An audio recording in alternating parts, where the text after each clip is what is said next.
Hello मैत्रिणींनो, आपल्या सर्वांची आवडती मालिका लपंडाव या मालिकेच्या आजच्या गुरुवार 4 डिसेंबरच्या एपिसोडमध्ये एकदम जबरदस्त ट्विस्ट आलाय। सखी ही मृत्यू आणि जीवन यांच्यामध्ये झुलतीये। तिचा मोठा ॲक्सिडेंट झालाय। डॉक्टरांनी सांगितलं की सखीचं खूप रक्त वाहून गेलंय, तिचा ब्लड लॉस झालाय आणि तिला रक्ताची गरज आहे आणि तिचा ब्लड ग्रुप खूप रेअर आहे। तिला बॉम्बे ब्लड ग्रुपचं रक्त हवंय आणि हे रक्त मिळणं खूप अवघड आहे। तेव्हा गौतमने सांगितलं, हा ब्लड ग्रुप तर सरकारचा आहे, सरकार सखीची आई आहे आणि ती नक्कीच तिला हे रक्त देऊ शकते। पण आपल्या सरकारना माहिती आहे की सरकार ही सखीची खरी आई नाहीये, तर ती मनस्विनी आहे। त्यामुळे सरकारने चक्क सखीला रक्त देण्यास नकार दिला आणि ती तेथून आपल्या अड्ड्यावर गेली, आपल्या काल कोठडीत गेली आणि चक्क तेजस्विनीला म्हणजे सखीच्या खऱ्या आईला घेऊन हॉस्पिटलमध्ये पोहोचली। सखीच्या खऱ्या आईने तेजस्विनीने सखीला रक्त तर दिलं, तिचा जीव तर वाचवला, परंतु हॉस्पिटलमध्ये आल्यानंतर कान्हा आणि तेजस्विनी या दोघांनी एकमेकांना पाहिलंय। कान्हाला समजलंय की सरकारची डुप्लिकेट आहे ही, सखीची खरी आहे म्हणजे आता या मालिकेत आजपर्यंतचा सगळ्यात मोठा ट्विस्ट आलाय। मनस्विनी आणि तेजस्विनी या दोघांचं सत्य चक्क कान्हाला समजलंय। मग आता कान्हा हा तेजस्विनीला सगळ्यांसमोर आणणार का? सरकारचा खरा चेहरा संपूर्ण जगाला सांगणार का? हे जाणून घेण्यासाठी हा व्हिडिओ शेवटपर्यंत नक्की पहा। तर मैत्रिणींनो, मालिकेच्या सुरुवातीलाच आजच्या एपिसोडच्या सुरुवातीलाच गौतम परशुरामला विचारतो, माझी बबडू कशी आहे, सखीची तब्येत आता कशी आहे? परशुराम काही सांगणार इतक्यात कान्हा पुढे येतो आणि म्हणतो, काका सखीचं ऑपरेशन सुरू आहे, त्याची कंडिशन खूप क्रिटिकल आहे। तर गौतम चिडून म्हणतो, ही सखीची खोटी काळजी दाखवण्याची गरज नाहीये, सखीने तुला आधीच रिजेक्ट केलंय आणि तुला तिने इतकं नाकारलंय की पहा, तू तिच्या हातात घातलेली बोटात घातलेली एंगेजमेंट रिंग सुद्धा तुझ्या हातात आलीये, यावरून तुला समजू शकतं।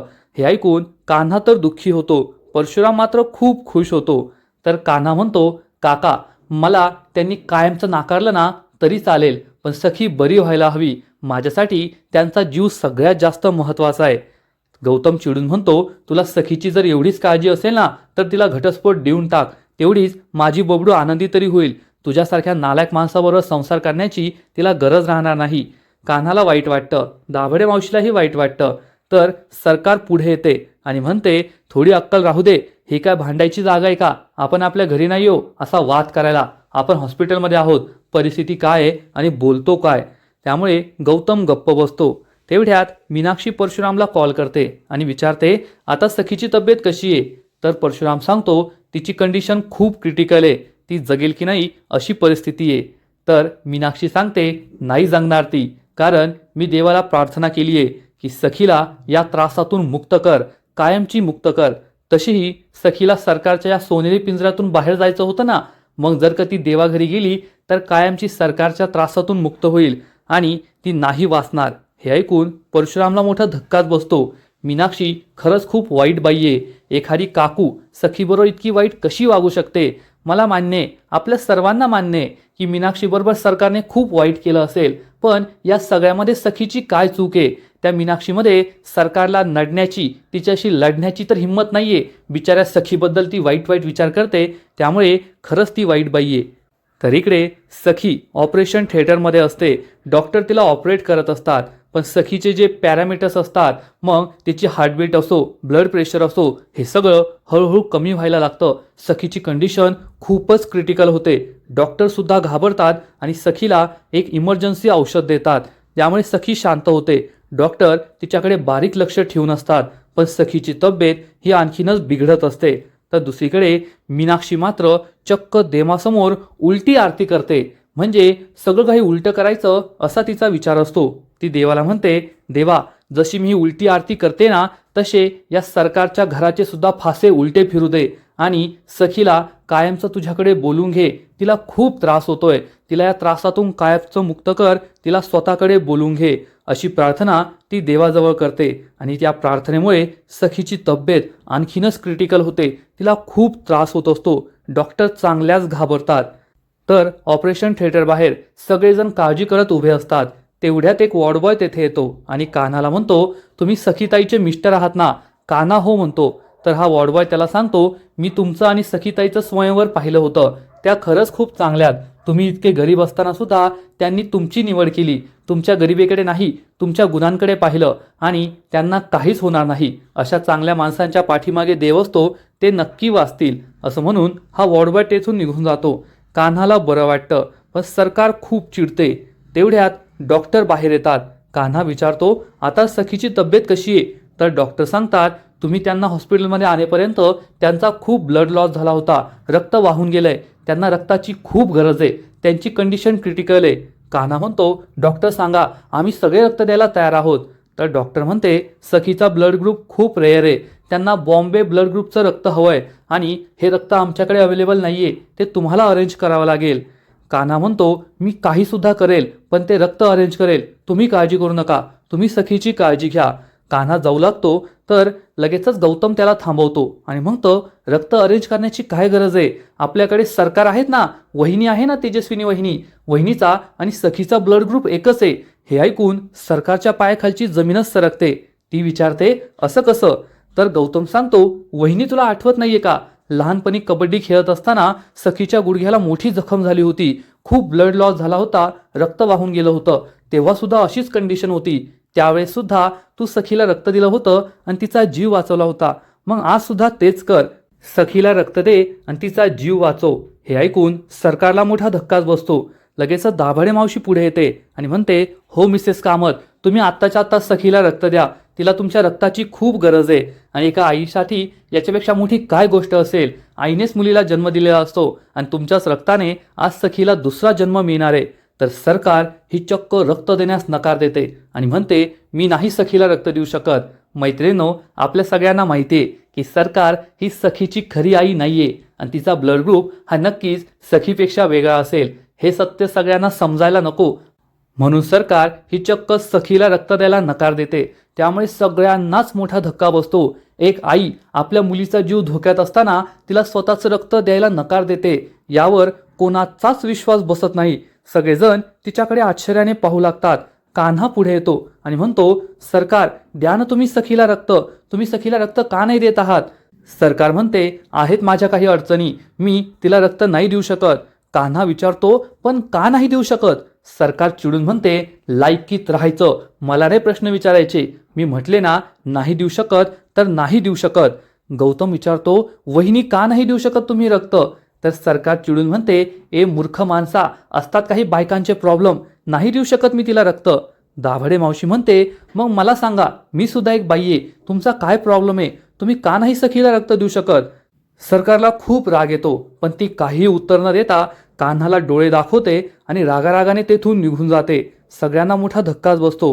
कान्हा डॉक्टरला म्हणतो, डॉक्टर तुम्ही काळजी करू नका, सरकारने नकार दिलाय, पण मी कोर्टूनही रक्त अरेंज करेल. आणि तो किरणला घेऊन रक्त अरेंज करायला जातो. दाभाडे मावशी गौतमला विचारते, असं का वागताय सरकार, स्वतःच्या मुलीला त्या रक्त का देत नाहीये? तर गौतम म्हणतो, मला सुद्धा ते कळत नाहीये, संशयाची नवीन नवीन दारं उघडी होत आहे, या प्रकरणाचा छडा लावायलाच हवा. तर मीनाक्षी पुन्हा एकदा परशुरामला कॉल करते आणि विचारते तिकडे काय चाललंय. परशुराम झालेला सगळा प्रकार सांगतो की सखीला रक्ताची खूप गरज आहे आणि सरकारचा ब्लड ग्रुप सेम आहे, तरीसुद्धा सरकार तिला रक्त द्यायला तयार नाहीये. अशी कशी आई आहे ही, आणि आता ती कुठेतरी निघून गेली आहे.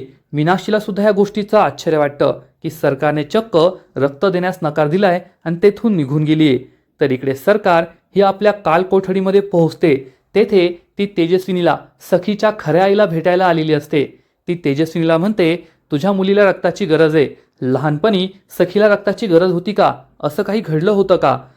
तेजस्विनी म्हणते, हो लहानपणी असं घडलं होतं, माझ्या बाळाला कबड्डी खेळताना गुडघ्याला खूप लागलं होतं, रक्तस्राव झाला होता, तेव्हा राघव भर उन्हात तिला हॉस्पिटलमध्ये घेऊन गेले. डॉक्टरांनी सांगितलं की सखीचा जीव वाचवायचा असेल तर तिला रक्त देण्याची गरज आहे. माझा आणि तिचा ब्लड ग्रुप एकच होता, मी माझं रक्त देऊन माझ्या बाळाला वाचवलं होतं. मनस्विनी सांग, काय झालंय माझ्या बाळाला, हवं तर माझा जीव घे पण माझ्या बाळाला वाचव. सरकार म्हणते, तुझा जीव घेण्याची गरज नाहीये, मला फक्त तुझं रक्त हवंय. आणि खरं तर सखीने जर त्या कागदपत्रांवर सही केली असती, संपूर्ण प्रॉपर्टी माझ्या नावावर केली असती ना, तर मी तिला रक्ताचा एक थेंब मिळू दिला नसता, तिला मरू दिलं असतं. पण तिने अजून प्रॉपर्टी माझ्या नावावर केली नाहीये ना, आणि जोपर्यंत तिची सही त्या कागदानं होत नाही तोपर्यंत ती जिवंत राहणं खूप महत्त्वाचं आहे. म्हणून मी येथे तुला न्यायला आले. तुला बाहेर जाण्याची खूप हौस आहे ना, चल आज मी तुला बाहेर घेऊन जाते. तू नीट वागायचं, पण माझ्या नियमांनुसार वागायचं, कारण खूप वर्षानंतर तू आज घराबाहेर पडतीये. तेथे तुझ्या ओळखीची माणसं असतील, पण तू जर मला डबल क्रॉस करण्याचा निर्णय घेतला ना, असं काही केलंस तर मी तुझा आणि सखीचा जीव त्या क्षणी घेऊन टाकेल, एवढं लक्षात ठेवायचं. तेजस्विनी सरकारला म्हणते, तू असं काहीच करू शकणार नाही. तर इकडे किरण आणि कान्हा सखीसाठी रक्त अरेंज करण्यासाठी धावपळ करत असतात. कान्हा एका वॉर्डबॉयला थांबवतो आणि म्हणतो, तुझ्या ओळखीमध्ये असं कुणी आहे का ज्याचा बॉम्बे ब्लड ग्रुप आहे? मी त्याला 1,00,000 रुपये देईन. हे ऐकून वॉर्डबॉयला मोठा धक्काच बसतो. तो विचारतो, 1,00,000 रुपये? तर कान्हा म्हणतो, 1,00,000 काय, 5,00,000, 10,00,000, मी कितीही पैसे द्यायला तयार आहे, फक्त तेवढं रक्त मला अरेंज करून दे. वॉर्डबॉय हो म्हणतो. या सगळ्या गोष्टी परशुराम, दाभाडे मावशी आणि गौतम ऐकतात आणि कान्हाचं हे बोलणं ऐकून त्यांना मोठा धक्काच बसतो. कान्हा खूप टेन्शनमध्ये असतो. किरण त्याला समजावून सांगतो, कान्हा टेन्शन घेऊ नको, रक्त अरेंज होईल. आपण खूप लोकांना मदत मागितली आहे, नक्कीच सगळं काही होईल. कान्हाला मात्र खूप टेन्शन आलेलं असतं, भीती वाटत असते आणि त्याची ही काळजी पाहून गौतमलाही आश्चर्य वाटतं. इकडे परशुराम पुन्हा एकदा मीनाक्षीला कॉल करतो आणि मीनाक्षी त्याला म्हणते, नका काळजी करू, त्या सखीला रक्ताचा एक थेंब सुद्धा मिळणार नाहीये. त्या सरकारने माझ्या बाळाला मारलं ना, मग त्या सरकारची मुलगी सुद्धा रक्ताच्या एका थेंबासाठी तरसणार आणि तिचा असा जीव जाणार. हे सगळं ऐकून परशुरामला मोठा धक्काच बसतो. परशुराम सांगतो, त्या सखीला एवढी रक्ताची गरज आहे आणि सरकार इथून निघून गेली आहे. कोणती आई असं करेल? या सरकारचं वारणच मला कळत नाहीये. तर मीनाक्षी सांगते, जे होतंय चांगल्यासाठीच होतंय. त्या सरकारने आजपर्यंत आपलं खूप वाईट केलंय आणि आता मी देवाकडे मागणं मागितलंय. सखी नाही जगणार, ती देवाघरी जाणार आणि त्यानंतर मी सरकारचा सुद्धा कसा बदला घेते तुम्ही पाहतच राहा. एकीकडे सखीचा जीव जातोय आणि दुसरीकडे मीनाक्षी आणि परशुरामचं वेगळंच चाललंय. आणि इकडे सरकार ही चक्क हॉस्पिटलमध्ये पोहोचते आणि म्हणते, डॉक्टर मी रक्त द्यायला तयार आहे, तुम्ही माझं रक्त घ्या. हे ऐकून सगळ्यांना मोठा धक्काच बसतो. कान्हा, गौतम, परशुराम तिच्याकडे आश्चर्याने पाहू लागतात की आता तरी बाई रक्त द्यायला तयार नव्हती आणि आता असं अचानक काय बदललं की ती रक्त द्यायला तयार झालीये. पण त्याच वेळेस येतो सगळ्यात मोठा ट्विस्ट, कारण सरकार स्वतःचं रक्त द्यायला तयार नाही झालीये, तर सरकारने चक्क तेजस्विनीला, सखीच्या आईला हॉस्पिटलमध्ये आणलेलं असतं. एका नर्सच्या वेशामध्ये तिने नर्सचे कपडे घातलेले असतात. तेजस्विनीच्या तोंडाला मास्क लावलेला असतो आणि सरकारच्या अड्ड्यावर काल कोठडीमध्ये जी बाई सखीच्या आईची, तेजस्विनीची काळजी घ्यायला ठेवलेली आहे, ती बाई सुद्धा तेजस्विनी बरोबर असते. तेजस्विनी पुढे पुढे येते तेव्हा तिला सगळ्यात आधी परशुराम दिसतो. इतक्या वर्षानंतर तिने परशुरामला पाहिलेलं असतं आणि परशुरामला पाहताच तिच्या डोळ्यात पाणी येतं.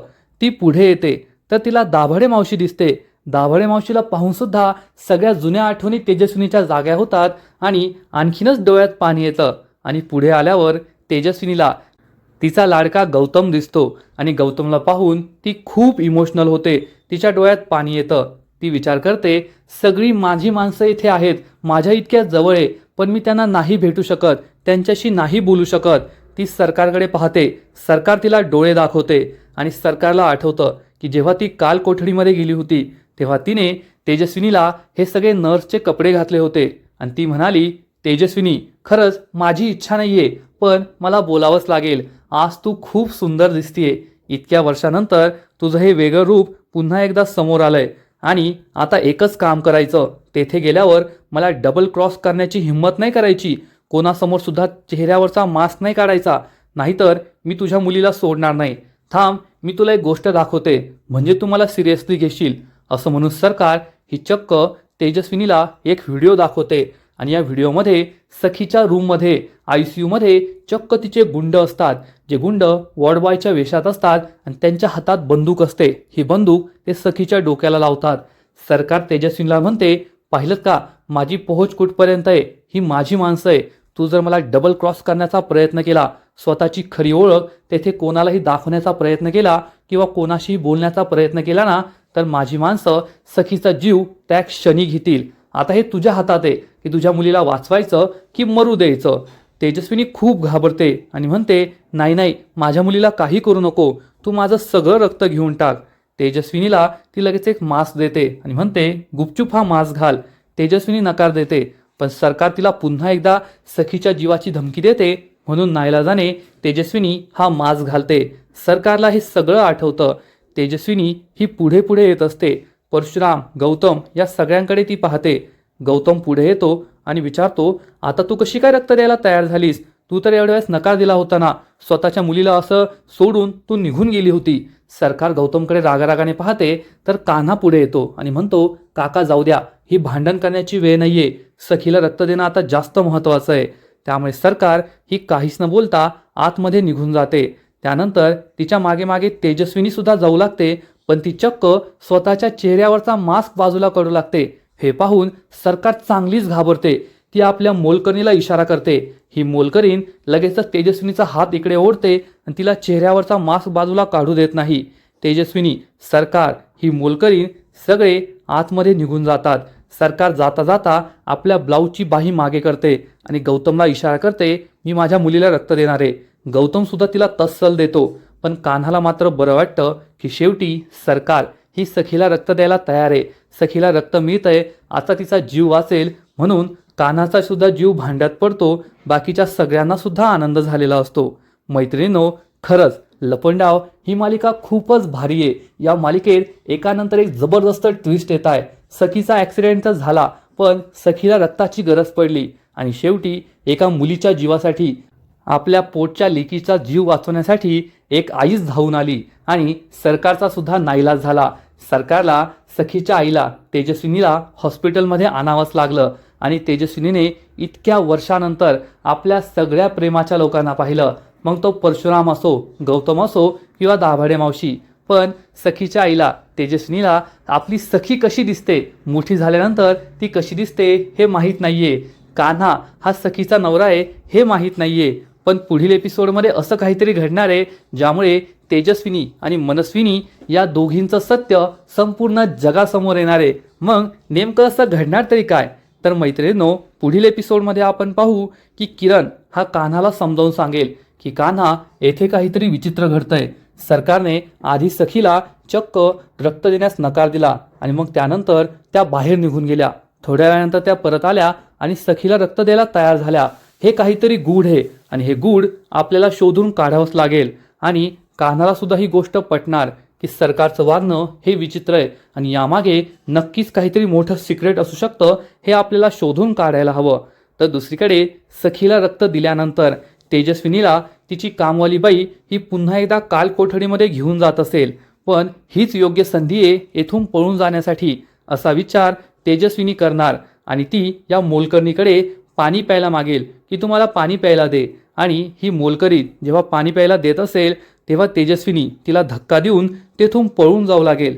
पण त्याच वेळेस एका वॉर्डबॉयबरोबर तिची धडक होणार आणि कान्हा हा चक्क तेजस्विनीला पकडणार, तिला सावरणार आणि हे दोघे एकमेकांच्या खूप जवळ असतील. तेजस्विनीच्या चेहऱ्यावर मास्क असेल, पण तेजस्विनी आणि कान्हा एकमेकांच्या खूप जवळ असल्यामुळे कान्हा तिच्या डोळ्यात पाहणार आणि डोळ्यात पाहून त्याला समजेल की हे डोळे तर आपल्या ओळखीचे दिसताय, आपली ओळख या बाईची नक्कीच असायला पाहिजे. आणि तो तेजस्विनीकडे आश्चर्याने पाहत असेल. पण तेजस्विनीला माहीतच नाहीये की हा कान्हा आहे, हा सखीचा नवरा आहे. आणि जर तिला हे माहीत असतं तर तिने नक्कीच कान्हाला ओळख दिली असती. पण तेजस्विनीला कान्हाबद्दल काहीच माहीत नाहीये. तर इकडे तेजस्विनीचा आवाज ऐकून सरकार बाहेर येईल आणि तेजस्विनी आणि कान्हा एकत्र आहेत हे पाहून सरकारच्या पायाखालची जमीनच सरकणार. मग आता कान्हा तेजस्विनीच्या चेहऱ्यावर जो मास्क आहे तो बाजूला करणार का? तेजस्विनी आपल्या चेहऱ्यावरचा मास्क खाली करून आपली खरी ओळख कान्हाला दाखवणार का? कान्हाला तेजस्विनी आणि मनस्विनी या दोघींचं सत्य समजणार का? हे सगळं पाहणं खूपच इंटरेस्टिंग असणार आहे. तर मैत्रिणींनो, खरंच लपंडाव मालिकेच्या प्रत्येक एपिसोडमध्ये एकानंतर एक भारी ट्विस्ट येत आहे. या मालिकेत जे काही घडतंय ना ते पाहायला खूपच मजा येते, या शंका नाही. आणि आता तो दिवस दूर नाहीये जेव्हा आपल्याला कान्हाचं सत्य समजणार आहे, सरकार आणि मनस्विनीचं सत्य समजणार आहे आणि ही मालिका खूपच भारी झाली आहे एवढं मात्र नक्की. तर तुम्हाला सुद्धा वाटतंय ना की लवकरच तेजस्विनी ही सखी आणि कान्हासमोर येईल, मनस्विनी आणि तेजस्विनीचं सत्य सगळ्यांसमोर येईल? नक्कीच कमेंट करून सांगा. आणि लपंडाव या मालिकेचे असेच नवीन नवीन अपडेट्स सर्वात आधी जाणून घेण्यासाठी व्हिडिओला लाईक करा, शेअर करा, चॅनलला सबस्क्राईब करून बेल आयकॉनवर क्लिक करा, म्हणजे या मालिकेचे नवीन नवीन अपडेट्स तुम्हाला सर्वात आधी मिळत राहतील. खूप खूप खूप धन्यवाद.